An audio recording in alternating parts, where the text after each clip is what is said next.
You ever feel like you've gone backwards in a skill? Like lost proficiency rather than gained proficiency? That doesn't make sense, right? Nevertheless, that's the Twilight Zone feeling I'm experiencing right now. I think I'm doing speed painting wrong. I had this whole 3-minute intro planned, and it was very funny and very clever. Trust me. But my producer pulled the plug on it and said we have no time for that, because we have like 18 miniatures to paint. Oh boy.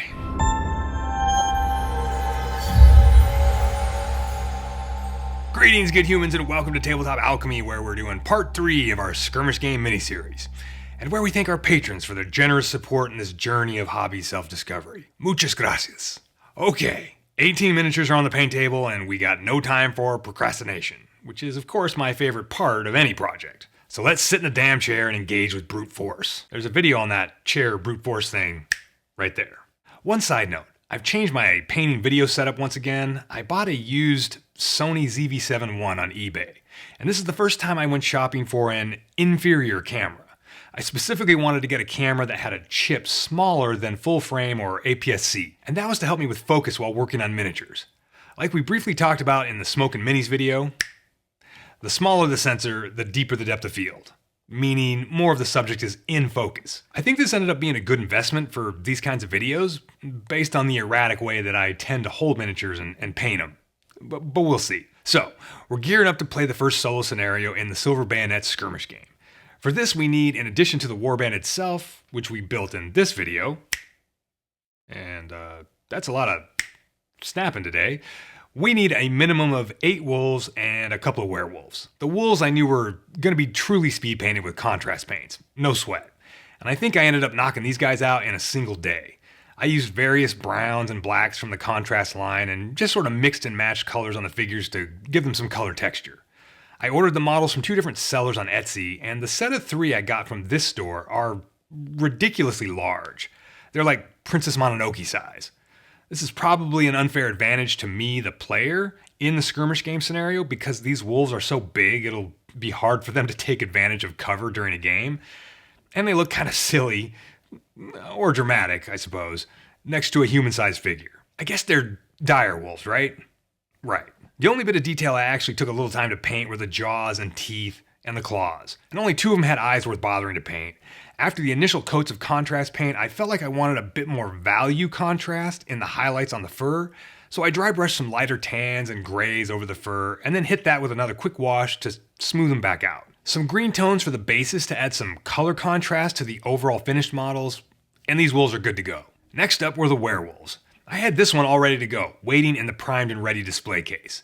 In the interest of speed painting, I stayed on the contrast train with a Dark Oath and Cygor brown mix for the skin tone, and I put some thinned down black on the palette too, so I could blend in some darker colors on the hands and feet.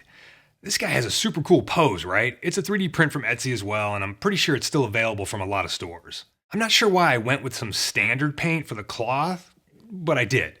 I went with a blue to sit nicely against the warm browns of the fur and flesh. I blocked in all the leather bits with this dark brown, and then a big part of painting with contrast paints is prepping messy areas with a light gray or white. And I typically do this stage quite a bit on all the minis I paint. Then I prepped all the bits that would become metallic with black Templar contrast. I use Space Wolf's gray instead of the leather color for some of these wrappings, because it's got a blue tint to it that complements the cloth color. Next up, time to weather the leather. Again, this is a pretty typical process I use, a couple of lighter leather colors, and then all that gets a quick wash with some Army Painter soft tone. We gotta highlight the blue cloth, of course, and I didn't spend too much time on this. I finally picked up some of the new formula Citadel Blue Wash and doused the cloth in it. Dry brushing up some highlights on the fur is pretty standard too, just like on the wolves, and then some dark tone wash to soften those highlights back down. Another standard process I use for metallics always starts with this Scale 75 black metal, and I hit the few metallic bits that were on the model. The base, again, I went for some greenish tones to contrast with the figure itself, and this was just the typical slosh, some paint down, dry brush, and then wash process. I tried to model the colors up a bit by slapping down different colors of paint and wash randomly, and that's it. Stick a fork in this guy. Because, he's done. This second werewolf is from Privateer Press, and he's a pretty cool sculpt. So I kind of feel bad for just doing a speed painting job on it. I feel like this could have been a pretty epic looking figure if I'd taken some time to paint him up. But hey, there's no looking back now. I went with a lighter skin tone contrast paint for this guy just to vary it up a bit, and then I mixed up a medium gray contrast color to douse his fur in. A lot of times I have trouble determining what a miniature is actually wearing. Like, this guy presumably has some fur, but this looks like he's wearing a cloak made out of his buddy's skin or something. Like the cloak has all this fur and braided hair, but it looks like it's the actual mini's fur and hair. I don't know. We're just slapping paint down at this point.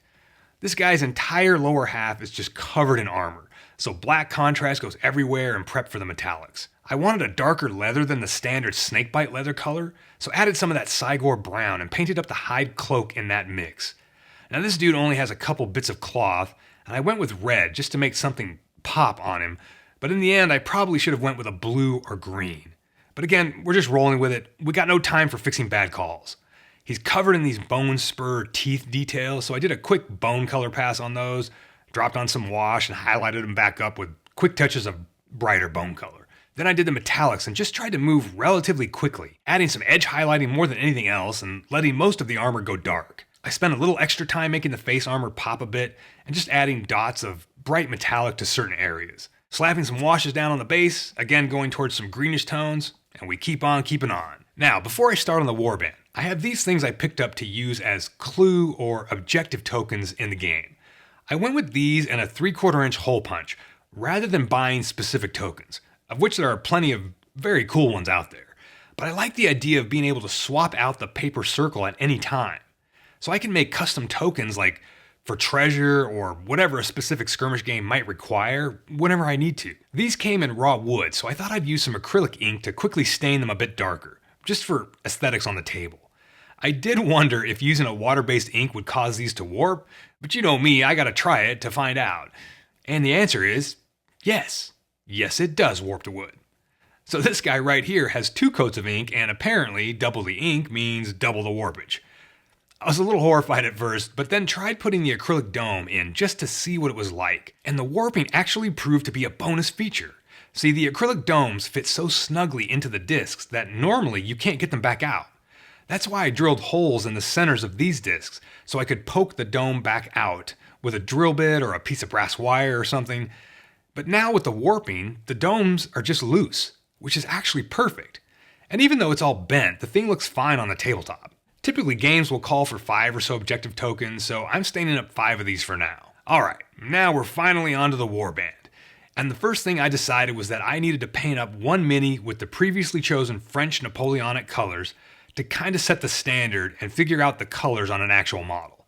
Now, for the sake of time and the actual logistic issue I ran into with producing this video, which was that I didn't have all the minis on hand for the warband at the time of shooting, I'm only going to show this first mini get its paint job.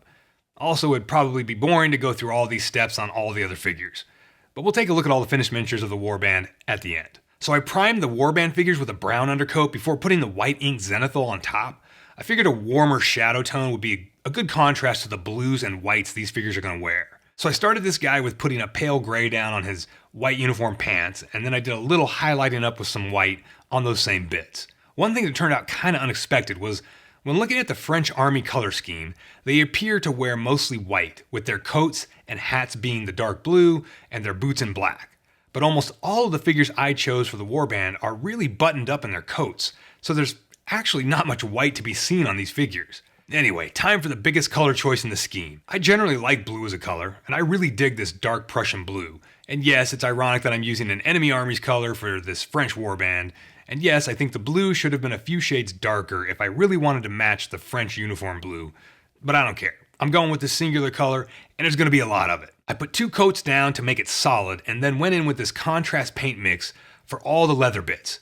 Gloves, bags, belts, holsters, anything leather I hit with the same color, in the interest of speed paint. Then I went in with the black contrast to block out anything that was going to be metallic. So another detail on most of these figures that isn't really part of the warband are all these pieces of armor. Armor can be taken by soldiers in the Silver Bayonet game, but I don't have any in this particular warband that did so. But they're on the mini, so we're painting them up. I used multiple coats of skeleton horde for anything wooden on the figure, like the vampire stakes, the torch, and the vampire stake hammer handle. And now for that spot of red I've been waiting to add. This is the 3rd and final French uniform color, and apparently they just used it on their collars and cuffs. So this guy's collar works great for that. and his hatband. Some of the other figures have different bits that allowed me to put a little bit more red onto them, but not much. To be honest, a darker blue would have clashed less with these splashes of red, but oh well. I highlighted the red to make it pop a little bit more, and then I moved on to shading the coat and the hat. Shading cloaks is one of the most difficult things for me, even though I love the shapes of cloaks. But I tried not to mess around too much and just be happy with something okay. I mixed some black into the dark Prussian blue to get the shadow color, and used this brighter blue pretty well thinned out to glaze up the highlights. Now, I'm a terrible glazer, so we're just going to move on. I probably should have done some wet blending and, well, I'm just sort of terrible at all kinds of blending, so it probably wouldn't have mattered. Blending and glazing are definitely two techniques I want to study and practice. Alright, on to the black metal. And I just put this down kind of sparingly at first, and then on the bigger panels of armor, I just base coated them in it. All followed by the ubiquitous null and oil wash, of course. I slapped some various browns and greens onto the base while the wash dried, and then I went back in with a brighter metallic to put in the edge highlights on the steel bits. I just wanted to put fairly contrasty highlights here and there and not mess with building up any gradients in the dark metal, both for time and punchiness. I know this is all going to be dulled down after the final matte coat, but I'll go back in with this bright metal and touch it up after the fact. Dry brushing the base always looks good, and of course I always put a wash over the dry brushing. I don't know why I always do that, but I do it very consistently. I like the smoothing effect it has on the dry brushing, even though I often have to go back a second time with the dry brush to add just a touch more brightness. I told you, I do speed painting wrong. The Abby Singer step is the torch. Blending with fresh contrast paint is always a joy, so easy to work with. I used these 5 colors and put them down in that order, and then just went back and forth teasing out the blends and the fade to black at the end of the flames. The martini step I decided would be the introduction of a little bit of dry pigment to weather the boots. To be honest, I should have also weathered the hem of the coat, and probably the whole figure in general, but I could do that later on if I feel like it. Which we both know, I probably won't. Then after another week of painting, I finished the rest of the warband, and there they are. Ottilie Bastrage, our fearless officer, Felisa Armand, our enthusiastic vivandier, Gaspard Gagnon, our mystic curious doctor, Claude Cellier, our talkative scout, Vermont Escoffier, our artifact-hunting supernatural investigator, Yolanda Scaletta, our Vatican agent occultist, Baptiste Moreau, our surly brute of an infantryman, and Brielle Pelletier, our headstrong grenadier. Together they make up Les Chasseurs de Cauchemar, the Nightmare Hunters. And here are the nightmares that shall be hunting them in the first scenario, our wolves and our werewolves. Of course, I'll throw all these pics on Instagram too. All in all, not too bad. It was a task indeed to get these all done for one video, but I feel highly accomplished at this point and ready to dive into some actual gameplay. Now, as far as producing a battle report style video, I have no idea how that's going to turn out. I've never done it before. But we tackle things here on the channel because of the channel. Which is to say, I'm motivated to get things done and try new things, all because of you, dear viewers. And that, my friends, is priceless. For me. So go get your speed paint on. Paint up a warband. Sitting in a chair is easy, remember? See ya.